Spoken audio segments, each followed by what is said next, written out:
আল্লাহ তাআলা বলেন ওয়াজাদিলহুম বিল্লাতি হিয়া আহসান। মুহাম্মদ সাল্লাল্লাহু আলাইহি সাল্লাম শোনেন, যখন মানুষের সাথে কোনো তর্কমূলক কথা হবে, বাকবিতণ্ডমূলক কথা হবে, তখন আপনারটা যেন তার চেয়ে ভালো হয়। সদাচরণ কাকে বলে? মহান আল্লাহ বলেন ফাবিমা রাহমাতিম মিনাল্লাহ বসো,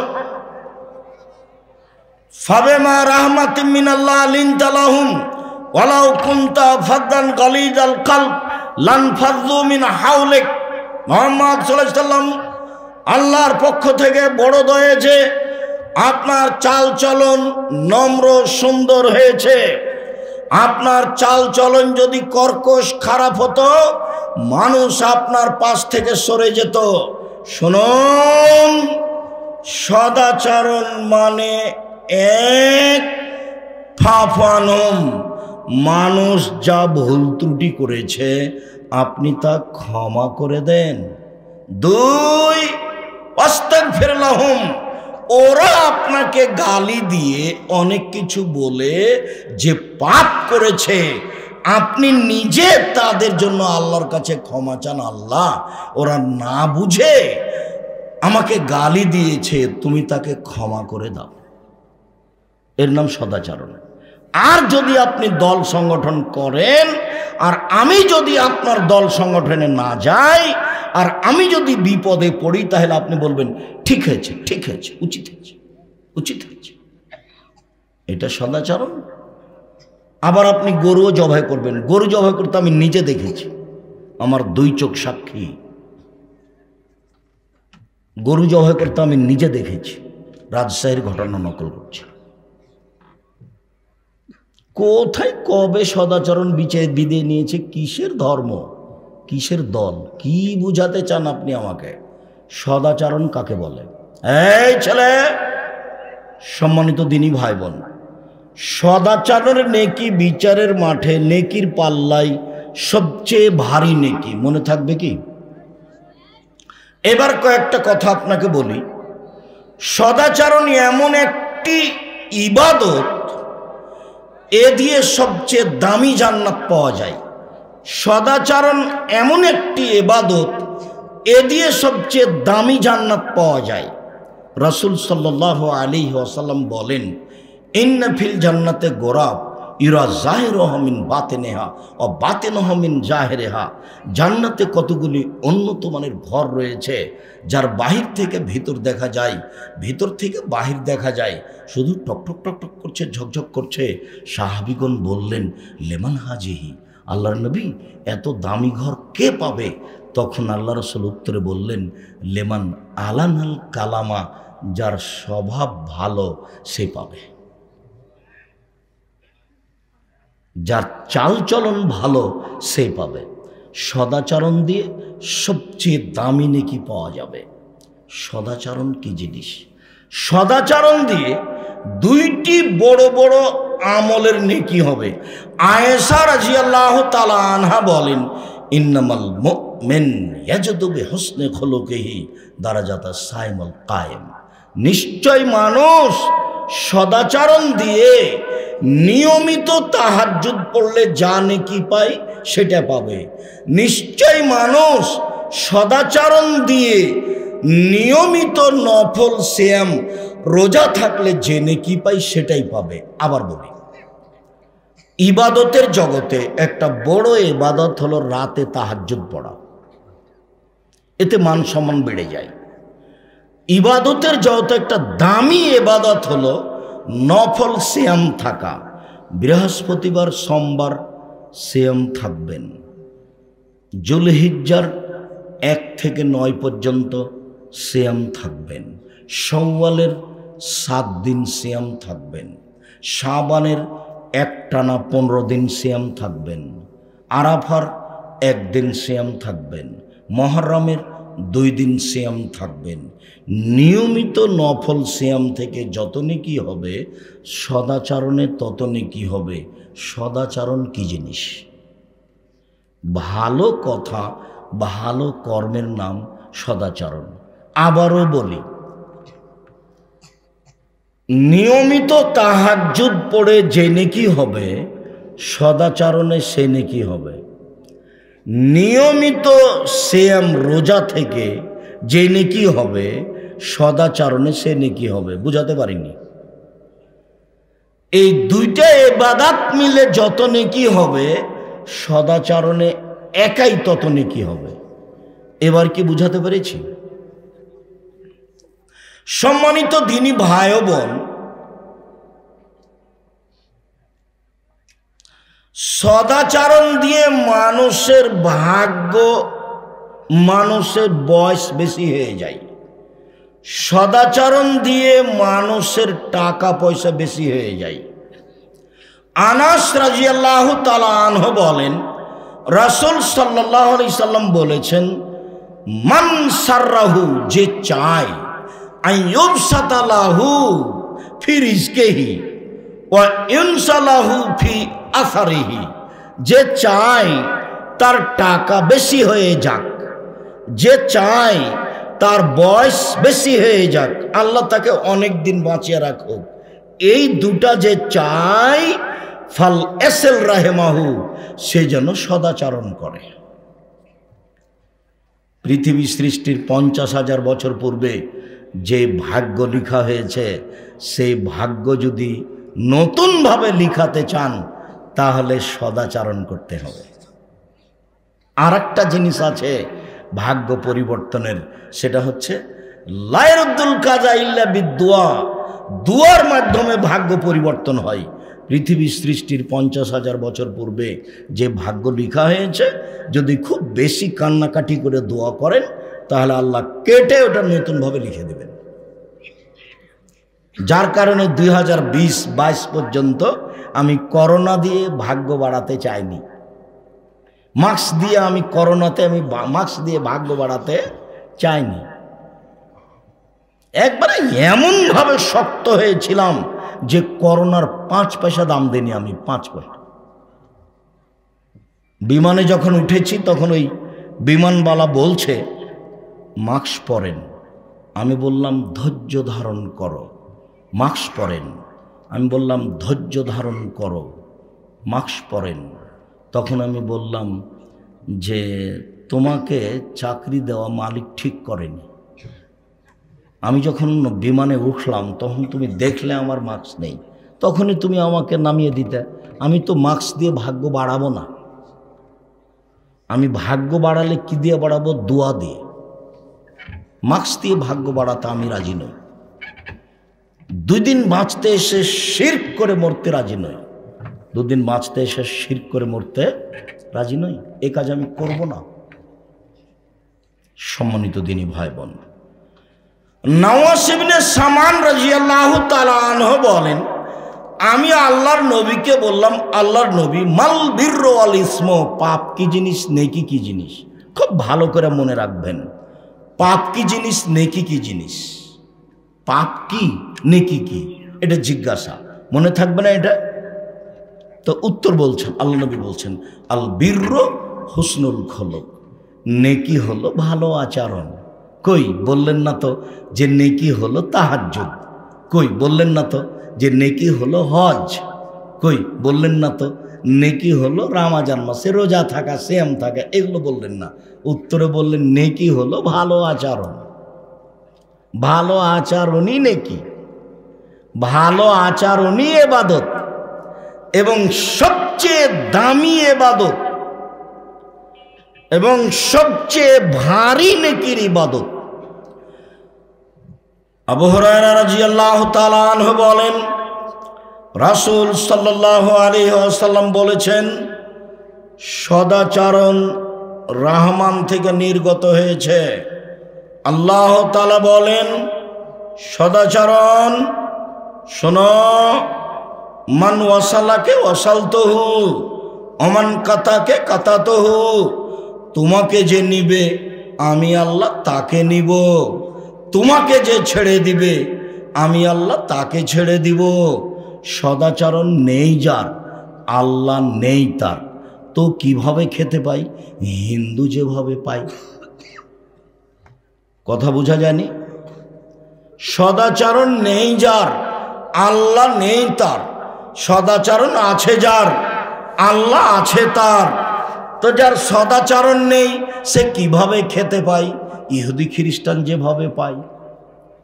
আয়েশা রাদিয়াল্লাহু তাআলা আনহা বলেন, সদাচরণ আল্লাহর আরশ ধরে ঝুলন্ত অবস্থায় আছে।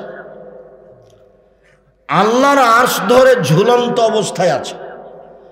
ঝুলন্ত অবস্থায় আরশ সদাচরণ বলছে, মান অসালানি অসালাহুল্লাহ ওমান কাতানি কাতাহুল্লাহ। আমি সদাচরণ বলছি, আমাকে যে নিবে আল্লাহ তাকে নিবে, আমাকে যে ছেড়ে দিবে আল্লাহ তাকে ছেড়ে দিবেন। সদাচরণ কি জিনিস?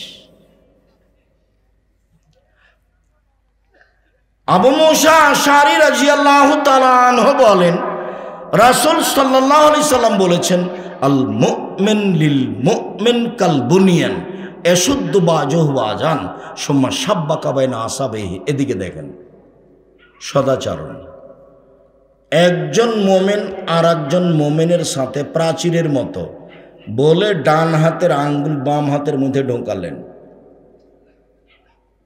এ হলো মুমিন। একজন আর একজনের সাথে মিলে থাকে। দেখেন, আপনি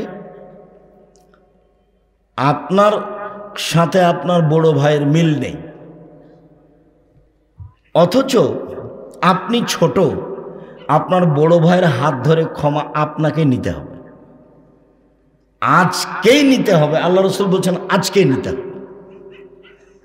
এই ছেলে, তোমার মার সাথে তোমার চাচির মিল নেই, ঘটনা তোমার চাচির কারণেই ঘটেছে। তোমার চাচি বড় আর তোমার মা ছোট। আজকেই তোমার মা তোমার চাচির হাত ধরে ক্ষমা নিয়ে একসাথে থাকবে, এইভাবে। এটাই মুহাম্মদ সাল্লাল্লাহু আলাইহি ওয়াসাল্লাম দেখাচ্ছে। আবার বলছে, আল মুমিন লিল মুমিন কারাজুলিন ওয়াহিদ। সারা পৃথিবীর মুমিন পুরুষ নারী একটাই। সারা পৃথিবীর মুমিন পুরুষ নারী একজন। ইনিস্তাকা আইনো ইস্তাকা কুল্লহু।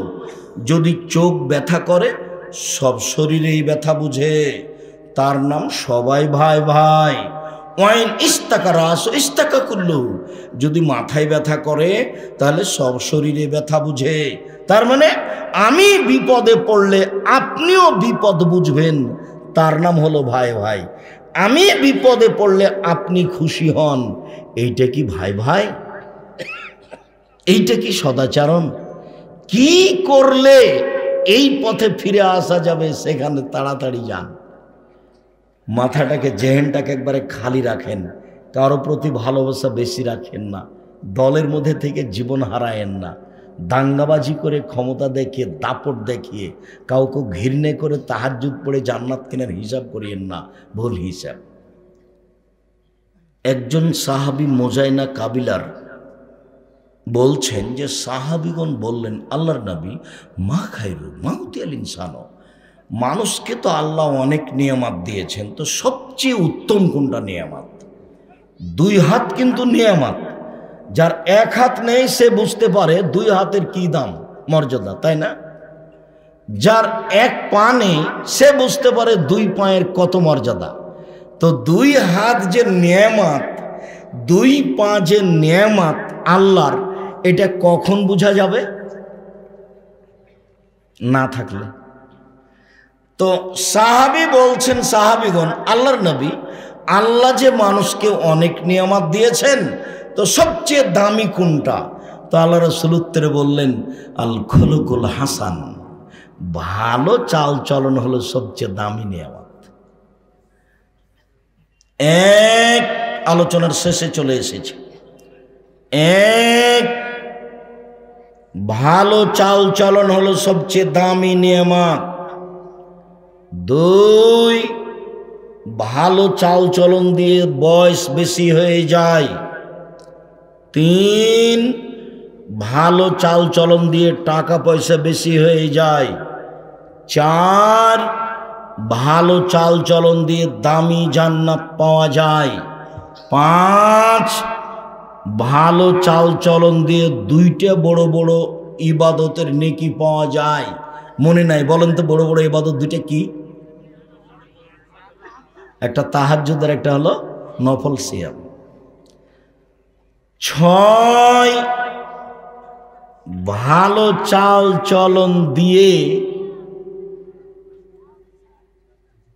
সবচেয়ে বেশি নেকি হয়। 7 ভালো চাল চলনই নেকি। 8 ভালো চাল চলনের নেকি বিচারের মাঠে দাঁড়ি পাল্লাই সবচেয়ে ভারী নেকি। ভালো চাল চলন, ভালো চাল চলন বাস্তব দেখিয়েছি। ওই অটো দিয়ে লোকটা বসেছিল, আমিও গেছি, তা আমি উঠেছি, লোকটা টান দিয়েছে, আমি ধাক্কা খেয়ে আপনার মুখের উপরে পড়ে গেছি। তা আপনি বললেন বসেন, বসেন, কোনো সমস্যা নেই। এটা একটা চাল চলন।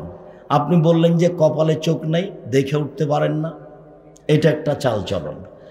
তো জীবনে দুইটা কথা বেশি বলে নিয়ে বেঁচে থাকার চেষ্টা করিয়েন না। সমাজে মানুষ গাদ্দার থাকবে, এ কথাই ঠিক। মানুষ বিশ্বাসঘাতক থাকবে, এ কথাই ঠিক।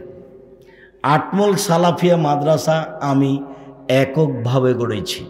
এখানে কারো কিছু বলারও নেই, এখানে কারো কিছু করারও নেই।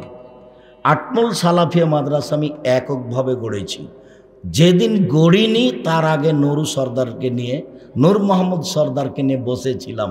আর ওইখানে কি যেন ভাদুরিয়াতে গিয়ে বসেছি, সাদুরিয়াতে গিয়ে বসেছি, তার বাড়িতে বসেছি।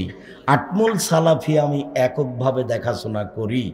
কারো এখানে কিছু বলারও নেই, কারো এখানে কিছু করারও নেই। তো আটমল সালাফিয়া মাদ্রাসাটা আটমল গ্রামে আছে মর্মে, ওই গ্রামে যারা আছে তাদের কাছে আমানত আছে। তারা যদি 19-20 করে তাহলে তারা হবে বিশ্বাসঘাতক, তারা হবে গাদ্দার, যেটা আমি চাইনি। 19-20 হয় না যেন, সাবধান। 19-20 করে 2-1 দিন বেঁচে থেকে কোনো লাভ নেই।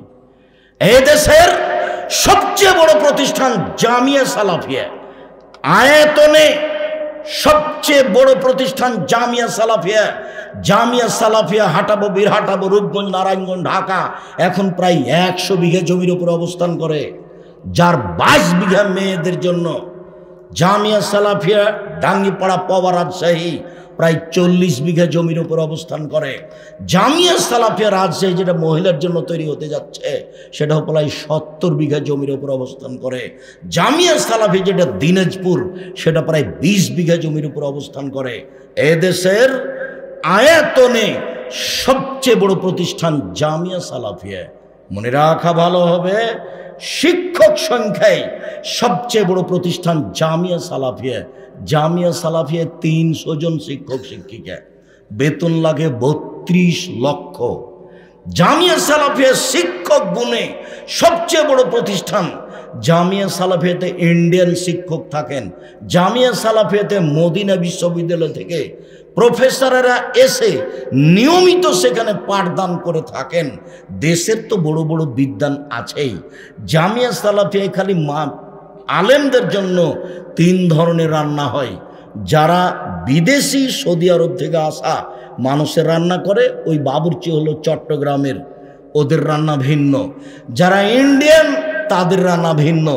আর যারা আমরা গরিব মানুষ, বাংলাদেশের মানুষ, এদের জন্য রান্না ভিন্ন। এইটা জামিয়া সালাফিয়া, যেখানে বিদেশ থেকে এসে শিক্ষাদান দিয়ে থাকেন, তার নাম জামিয়া সালাফিয়া। জামিয়া সালাফিয়ায় ছাত্র সংখ্যায় সবচেয়ে বড় প্রতিষ্ঠান। 5000 ছেলে মেয়ে পড়াশোনা করে জামিয়া সালাফিয়া।